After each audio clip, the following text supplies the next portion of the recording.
Hi, I'm Glen Hiemstra with Futurist.com. I'm talking with Brenda Cooper, science fiction writer, also a futurist, associated with Futurist.com. But her best known career right now, I would say, is her writing career. She is the author of several well-known speculative fiction or science fiction books.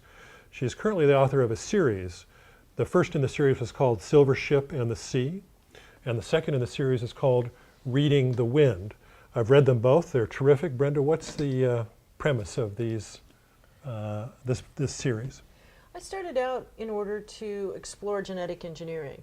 And what I did is I said, what happens if I put 6 genetically engineered children down on a planet with people who are resistant to that? Because in today's culture, we have that. We have a number of people who are saying, hey, don't change people, don't mess with us, we don't want to eat genetically engineered food, we want to be as pure as we can. And that's a very valid viewpoint. So I took that group and I put them down with some people who had been changed so that they would be faster, smarter, etc. But yet they were children. And so how this colony dealt with these children and how those children grew up is essentially the topic of the first book. And in the second book, they go on to a little bit more advanced world, and you find out a few other things at that point. And the book ended up being partly about prejudice, which I really hadn't expected as much.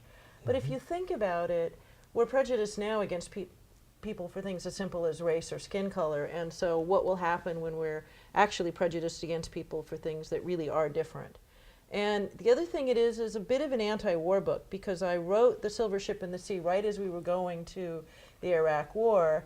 And I'm personally a bit of a pacifist. I believe we need to be prepared and we need a standing army and all that. But I don't like wars at all. I would love to see us get past that.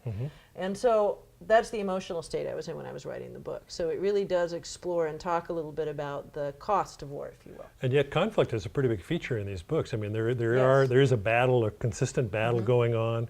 There's actually a lot of battle scenes and so on. So it isn't that you stayed away from that, but you try to put that into the story in a way that explains why they're doing it and what effect it has, right?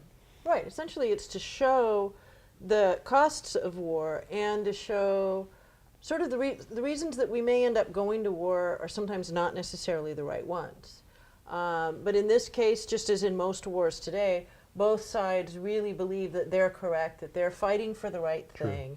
And the series is leading up. The fourth book is essentially almost military science fiction in the sense that a lot of it takes place during a large battle between a very advanced culture and another very advanced culture.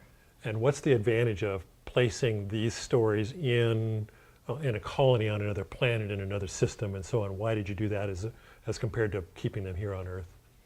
Sometimes if you want to highlight a particular thing about humanity, in this case, both our prejudices and the powerful ways in which we learn to overcome them, it's nice to take it and put it in either a fantasy setting or a science fictional setting so that you can then take a look at that without it carrying all of the other freight that we have with our culture. Very good. Thank you, Brenda. Thank you. This is Brenda Cooper. Her series is, the newest book on the shelves now is Reading the Wind. The series began with Silver Ship and the Sea. They're terrific reads, great character studies, and I encourage you to pick them up. I'm Glen Hiemstra from Futurist.com. Thank you, Glenn.